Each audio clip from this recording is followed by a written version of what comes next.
Welcome and good evening. Tonight we have several cryptid stories, ranging from skinwalkers to shadow people and other cryptic beings.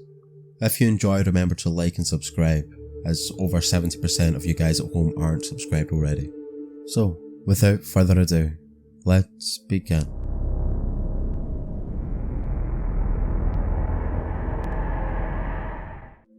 This happened a long time ago, so my memories aren't exactly clear, especially considering the events that took place. I was up in the Lake District in Canada camping, and hiking with my brother and his new girlfriend when it all happened. It was a trip they brought me on after my boyfriend of 8 years passed away in a car crash, and they thought it might help me move on. Anyway, on the 4th day of our camping trip, we had set up camp at a large stream. It was a pretty good area to set up camp, all things told. Nothing strange happened at all during the day, so we never had a reason to suspect anything would happen. It was quiet all day, but then the night came and the strange things started to happen. We were around the campfire having a few drinks when the sounds started to come out of the forest. They sounded like someone was screeching, but it also sounded unnatural, twisted even. My brother just laughed it off, claiming it was just the drinks making us think sounds were coming or something else. Something which both me and his girlfriend were very quick to agree with. A few hours later and we had retreated to the comfort of our tent.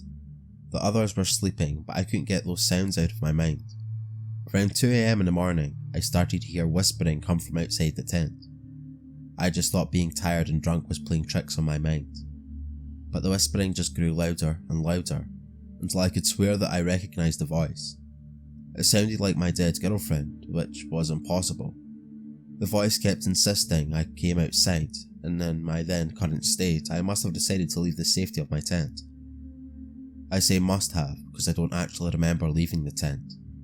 I don't remember anything about that night, but my brother and his girlfriend found me the following morning unconscious. I still don't know what happened, but whenever I bring it up, people ask if a skinwalker may be involved. Most of the time they're joking, but it does make me wonder if that's what really happened.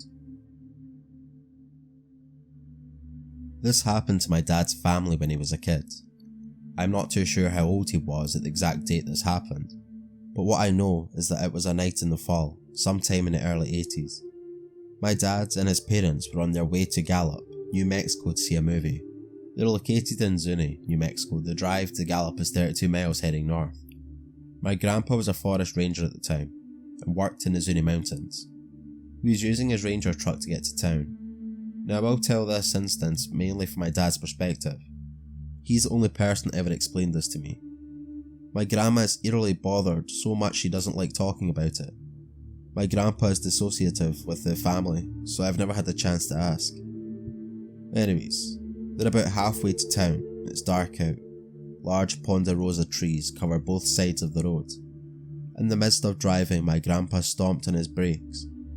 My grandma sitting passenger and my dad in the back seat. At this moment, my dad is confused. He's facing towards the back window, passenger side. He sees my grandpa quickly reach over the back seat to grab his rifle off a gun rack.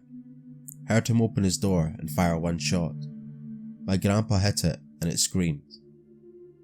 My dad now looks over the seat to see it running to the right of the road, east, and it takes one large step over a cattle guard and disappears into the woods. They drove away and proceeded to watch the movie without discussing anything about what happened. Now my dad says, according to my grandma and grandpa, that the Bigfoot was hairy, but not like you'd expect. Its hair was frigid and balding. They said it had pale blue skin and looked fatigued. When my grandpa shot it, it dropped its jaw for a couple of seconds. Its jaw dropping looked grotesque, like it couldn't have possibly made its mouth any wider. Then came the screams. The screams is the eeriest part. They all said they'll never forget. It was loud, gross and had meaning. After screaming, it lunged to its left, east, took a step over the cattle guard and ran into the forest. The jaw dropping is what makes my grandma not talk about it. She says it's the most scariest and most ugliest thing to have witnessed. Now after they got back home, I started haunting and following my grandpa. That night my grandpa got no sleep. My grandma didn't either, and that's how she knows. She pretended to be asleep, but the both of them heard things around their house that night. noise against the walls, and an overwhelming feeling like something is out there in the dark. My grandpa continued his work as a ranger, but soon quit due to the constant run-in with this thing. When he was out in the forest, he knew it was watching. He could smell it, hear screams, hear knocking. It made disturbances in the road just for him. It would toss branches in the road to and from destinations, like it knew his schedule or where he had to be. It scared my grandpa so much he hasn't gone back since. And since then, it hasn't bothered him. All while this was happening, my grandpa experienced one wild ride as a ranger. I believe he's seen UFOs, strange murders, and very odd occurrences all in that forest, i.e. people acting too jolly, rituals, lost people. He's written all this shit down that's happened. It's in a binder at his house, but I really want to read it. My dad says it's fucking nuts, but my gramps now has cancer and is shut in from it. Hopefully I get to see him soon, where I get my hands on the book. Zuni is truly a place of mysteries. Weird shit goes down here all the time.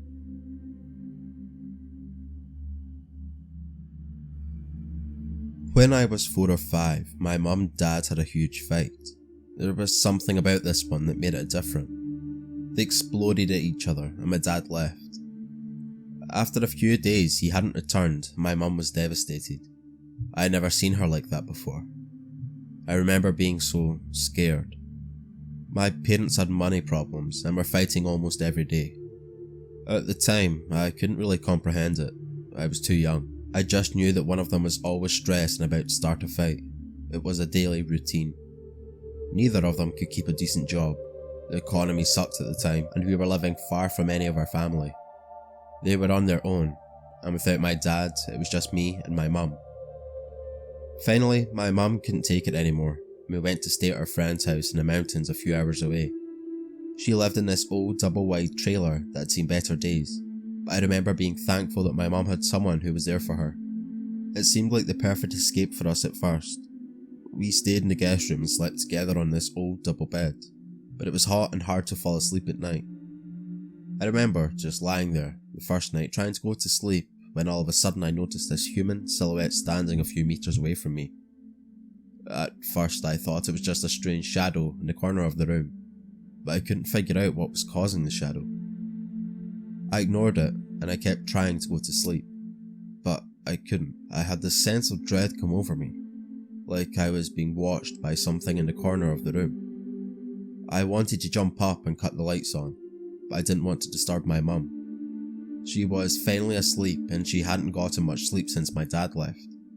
So I just laid there trying to convince myself it was only a shadow on the wall. Yet no matter how hard I tried to convince myself, I knew deep down that there was nothing inside that room that would create a shadow shaped like that. Finally, I managed to fall asleep, probably from pure exhaustion. When I woke up the next morning, I told my mum about the shadow that was shaped like a strange man that appeared in the corner of the room late in the night.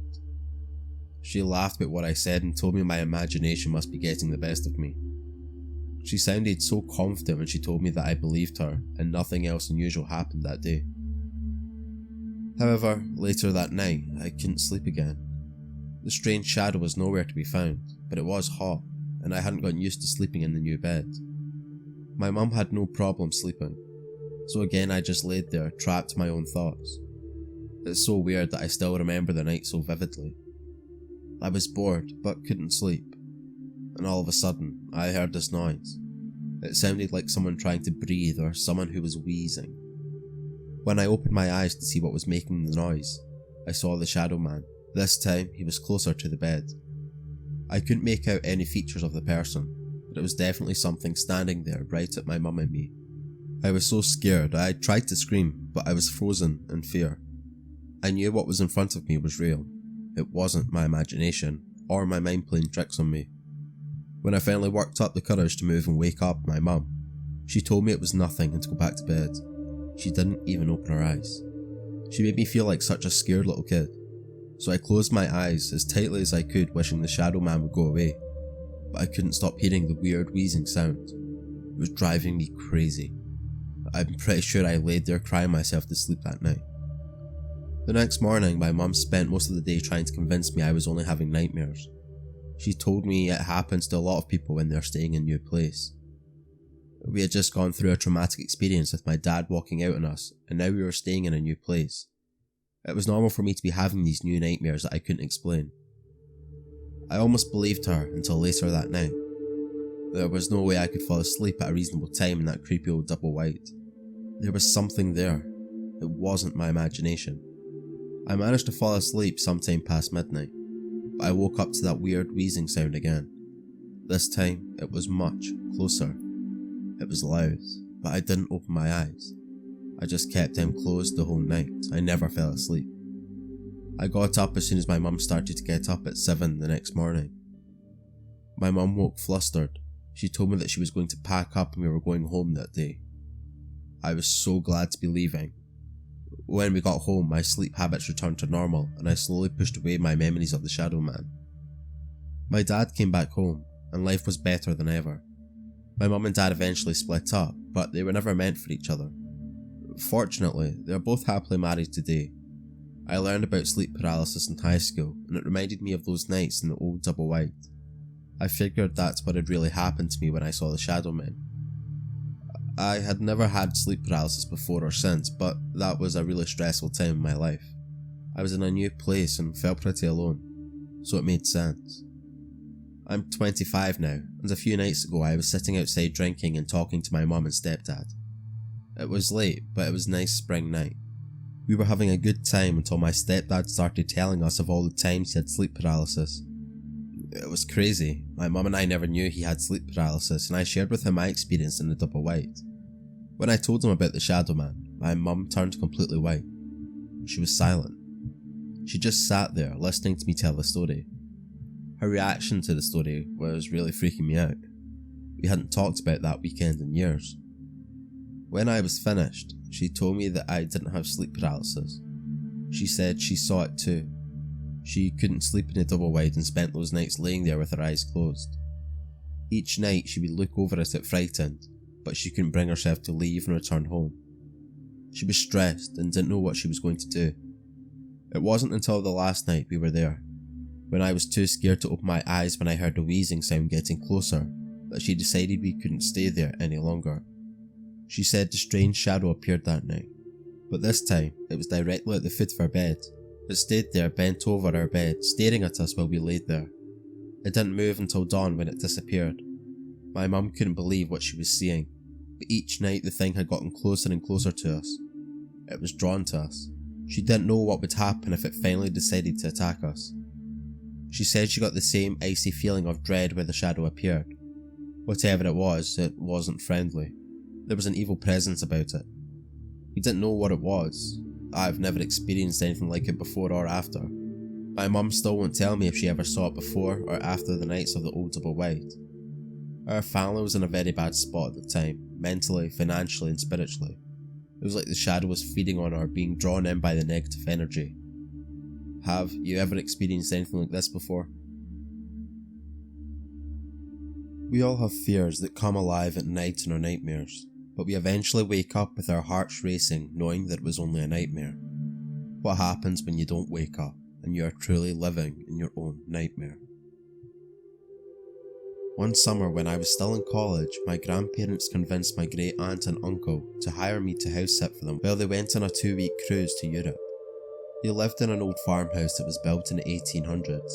It was a little over an hour away from the city I grew up in, and both my grandparents and older brother lived in the area on land my family had owned for decades.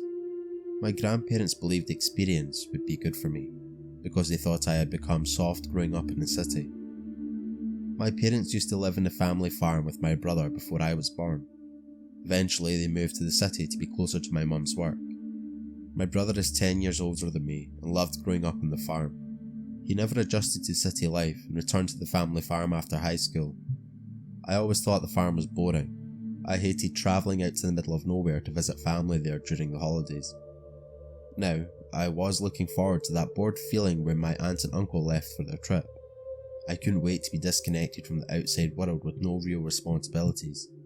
It was the closest thing I was getting to my own vacation that summer since I was a broke college student who couldn't afford my own trip away. The first couple of days at the farmhouse went great. my brother and grandparents would stop by to talk and hang out. It was nice. I was never that close to them before. My responsibilities were very minimal. I was there to really pet sit my great aunt's 2 little dogs that have terrible separation anxiety instead of the house. The dogs were fun, but a little strange. During the day they would follow me and were never out of my sight. However, at night they each sleep at the 2 entrances of the house, one at the front door and the other at the back. This left me alone in the guest room, which I didn't mind. I didn't have pets, so I was used to sleeping alone in my dorm in college. One night around 3 AM, I woke to a loud thunderstorm. I didn't think much of it at the time. I love thunderstorms. All of a sudden, I heard a strange noise outside that sounded similar to my brother's tractor. I couldn't figure out why he would be out in such a bad storm, so I got up to use the bathroom and look outside the bathroom window. It was pitch black outside, and it was raining so hard that I couldn't see anything outside the window. Well, while I stood at the bathroom window, I heard the back door of the house open and my brother's work boots enter below me. I had locked both doors before bed that night, but I didn't hear any keys or the doors unlocked downstairs. I thought maybe my brother had come to help in case the power went out. It was strange that my aunt's 2 dogs hadn't started barking and freaking out that someone was in the house. They usually start barking as soon as someone pulls up into the driveway or whenever they hear my brother's tractor. Suddenly, the footsteps stomping around below me get louder and sound like someone is banging on the ceiling downstairs. I hear the dogs yelping like they are scared of something. That's when I started panicking. I hear the stomping start moving up the steps. I called out to my brother, but he didn't answer. Then I hear someone start banging on the guest bedroom door. But I was too scared to move. I just stood there alone in the locked bathroom until the power went out and everything was silent. The banging on the door, the stomping, and the dogs barking downstairs all stopped. The storm died down and everything was at peace. An eerie silence swept over the old farmhouse. I used that moment to catch my breath and I tried using my cell phone to call my brother, but the call wouldn't go through. I started to think I had overreacted to being alone during a bad storm, but I never heard the stomping footsteps go back downstairs and leave. Eventually, I unlocked the bathroom door and slowly crawled back into bed. I put the covers over my head for safety, cuddled up and managed to get back to sleep. I was exhausted. Then I jolted awake. I was lying flat on the back and couldn't move. The power hadn't come back on and somehow the room seemed darker than ever. I felt a wave of terror come over me. I tried closing my eyes and going back to sleep, but I couldn't. I was able to move my head and look around the room, and that's when I saw something I'll never forget. There was a distorted figure watching me from the open closet door. I'd never opened a closet door in the guest room. I was living out of my suitcase that I kept at the foot of the bed. The figure was like a strange shadow that faded in and out of existence. It looked bigger each time I saw it. I tried to reason that it was my eyes were playing tricks on me. The closet door probably came open during the storm earlier and I was only looking at a coat or something hanging up. Yet, something felt wrong. I couldn't stop thinking about all the strange things that happened earlier during the storm. Something was not right. That's where the figure appeared again and started moving out of the closet. I could finally see it clearly. It was dark. It moved like something I had never seen before in the darkness, pitch black with long arms and legs, like some kind of inhuman shadow monster. It slowly moved closer to me. It climbed up the end of the bed until it was hanging over my legs, staring down at me. I could hear it breathing. It was faceless, but it hovered above me like it was watching me. I couldn't move below the neck. All I could do was turn my head and look the other way. I kept trying to close my eyes. I tried so hard until I finally was able to hold them shut. I stayed like that with my head turned, eyes closed, still flat on my back for what felt like an eternity. The last thing I remember was finally hearing the breathing above me stop before I fell back asleep. I woke up at dawn still lying flat on my back, but I could move again. I kept going through the events of the night before in my head trying to make sense of it all. I checked on the dogs in the house and luckily everything was fine, just like it was before I went to bed. The power was back and it was like the storm never happened.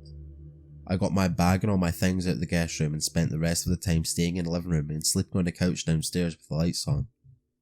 Fortunately, I didn't have anything else happen to me while I stayed at the farmhouse. I asked my brother if he came by during the storm that night, and he said he didn't know there was a bad storm. He must have slept through it. He did tell me there was a reason why he didn't stay and watch the dogs at the house. My brother encountered a distorted figure late one night in the old farmhouse when he was a kid. He loves the farm, but hates the original farmhouse our great aunt and uncle live in. He hasn't stayed in the house since he was a kid. My brother told me that our family's farm was supposedly cursed by a Native American chieftain before his tribe was driven away from the land by early settlers moving west. I don't think that's really true, but there is something strange about the old farmhouse. Maybe I'm too soft to live in the country, but that doesn't bother me. I still can't explain what happened. I'm not a believer in the paranormal. But I wouldn't spend another night alone in any of the old houses on my family's farm after those uneasy nights alone that I spent lying awake in the living room with all the lights on waiting for something else to happen to me. Some context. This happened like 10 years ago in Colombia. I'm skeptical about a lot of things, but this, I'm absolutely sure what I saw there was real. I was camping with my Boy Scout troop in a not so friendly place. Very, very hot. Really rough terrain and awful humidity. Our troop was more like military service than scout life. It was kind of far away from the main roads, and the main base was in a tree-covered hill. I think that could be worth noted that in less than 5 kilometers from indigenous sacred site known as Sacred Territory of the Creator. And probably it's a sacred site too. I don't know, since the tribes that inhabited the area were forced by the Spanish to abandon their belief traditions and language, so there's a lot of things we don't know about them, even I being a descendant of them. It was 3 PM, we sent 3 people to do dishes after lunch. There was a small lagoon 5 to 10 minutes downhill. It should take them more than half an hour for them to get back. An hour passes, they haven't came back. Knowing them, surely they're just having a trivial and boring gossip conversation, but as a patrol leader I have to call them back. They don't respond to whistles, so I personally went downhill to find them. The way to the lagoon is mostly a 2.5 foot path between a steep hill and dry river, with dense vegetation and closed curves. I was walking carelessly until I noticed something behind a curve. At first I thought it was a really massive vulture, but I felt uneasy, so I started going back in the silence until I stepped over a dry branch. After the crackling, that thing extended his wings, showing a very muscular human back and then a head that watched me. Then it took off with a sound more like a helicopter than a bird. Nonsense, I thought. There must be a rational explanation. Maybe it was just my imagination.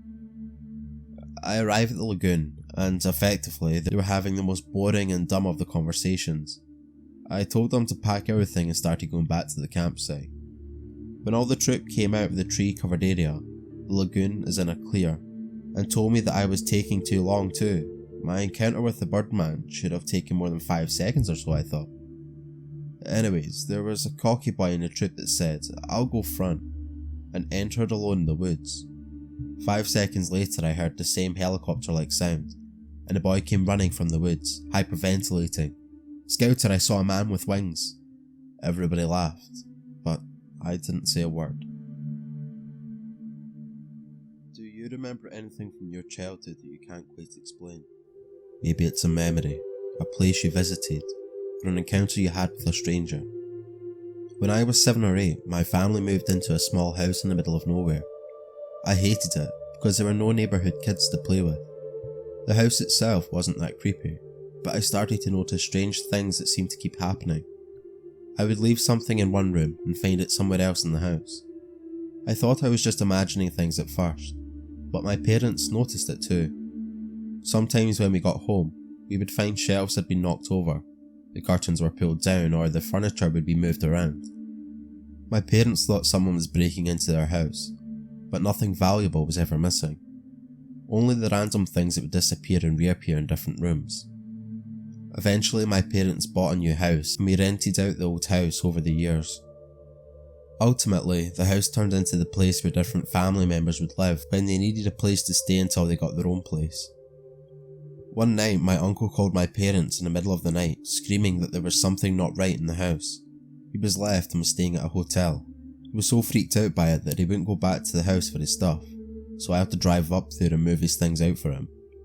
When I got there, the curtains were down and the shelves had been knocked over, which I remembered was normal. I went into the main bedroom to collect my uncle's things when all of a sudden, I heard something in the house behind me. I wasn't frightened, I was used to the house, but when I turned around I saw something I still can't explain. It was a dark outline of a person that seemed to be staring at me. As I looked at it, the dark shadow slowly faded away until there was nothing there. I was alone in the old home again. I stood there frozen, heart racing, trying to figure out what I had just seen. When I snapped out of it, I had a huge adrenaline rush and grabbed all of my uncle's things and loaded it all in my car. I remember shutting and locking the front door, but when I started to back out of the driveway, I looked up at the house one last time and saw the front door was open, and I could see the strange shadow standing at the doorway watching me leave. I called my dad and told him I got my uncle's things, but he needed to check out the house. I told him I thought something was wrong with the locks on the front door. I haven't been back to the house since, but my dad still tries to rent it to people. He won't sell it for some reason, and only stays rented half the time. He put a big storage shed in the back so you can keep things there without having to go inside. I'm pretty sure I saw what caused my uncle to abandon a free place to stay for an expensive hotel room when he was down on his luck. I don't blame him, and I don't plan on going back to that creepy little house in the middle of nowhere. Have you ever had anything creepy or unexplained happen to you when you were out walking alone at night? Everything looks different at night, and you can't see everything around you like during the day. You're always a little on edge when you're out alone at night. My senior year of high school, I was working on my laptop group project before graduating. I was so ready to be done with everything. It was late and I was finishing it up with my friend at their house. It was almost midnight when I finally left. I was so relieved to be done, but had to walk back alone to my car, which I had parked a couple of blocks since my friend left in a busy road. As I was walking back, I noticed someone walking along the other side of the road ahead of me. I didn't think much of it at first, but it was late, and I was a little paranoid, so I kept an eye on them. As I got closer, I noticed that the person was wearing a giant black coat. It made them look almost like a Dementor from Harry Potter, or some kind of shadow demon. It was super creepy. My heart started to race a little. There was no one else around, it was just me and this Dementor in the cloak. I slowed down waiting for the stranger to pass me and kept going on their way. Instead, they started walking faster. They crossed the street and began heading right towards me. At this point, I just stopped dead. I was so scared. I almost decided to run all the way back to my friend's house, but I didn't want him to know I was such a wimp. Instead, I decided to keep walking to my car, straight towards the cloaked person. Right before I passed them, they stopped in the middle of the sidewalk and stood completely still. I just wanted to walk past like they didn't even exist. But all of a sudden, I got these chills all down my spine, like I felt like someone reach out and touch me. It wasn't a Dementor, because it hadn't moved. I was terrified. It felt like I had someone grabbing my shoulder and holding me in place, but there was no one else there. I stood there frozen next to the cloaked stranger for what felt like forever. I couldn't see their face. They had a hood on, but I could hear them breathing or wheezing, like they were excited. I didn't know if it was a man, woman, or a shadow person. Then the invisible hand on my shoulder lifted, and I suddenly felt like the wind had knocked out of me. I bent over like someone had punched me in the stomach, but as soon as I caught my breath, I took off running for my car. I don't think I've ever run that fast before. I fumbled for my keys and unlocked my car as fast as I could. I couldn't sleep that night. I was so freaked out. I don't know what I encountered that night. Was it some kind of sick prank? What caused me to stop in the middle of the sidewalk? Did I encounter some kind of shadow demon that looked me over to see if I was worthy to consume before letting me go about my mortal business? I took it to be an omen. I thought that I or one of my close family friends were going to die soon. I was so worried and stressed about it that it made my finals seem like nothing. However, I couldn't really get any sleep after that for the rest of the summer. I would always wake up in the middle of the night, thinking about the cloaked stranger. It always felt like they were going to come back for me. Finally, in the fall when I went off to college, the feeling went away. I stopped thinking about the Dementor demon and was able to sleep again. Maybe it was all caused by the stress from knowing graduation was coming and I would be moving out and leaving for university in fall. Some kind of weird side effect of Peter Pan syndrome that I was experienced that summer before university. I don't know. I haven't told anyone the story until now. What do you think it was? I don't think about that night often, but when I do, I can't stop feeling like one day I will see the stranger in the dark cloak again. They will be waiting for me when it's my time to die. Thank you all for listening. If you enjoyed, please remember to like and subscribe. It means a lot. Comment what your favourite story was. You can also email me your own stories for a subscriber episode I want to do in the next couple of weeks. You can find my email in the description. Yeah, thank you all for listening. I'll see you on the next one. Thank you.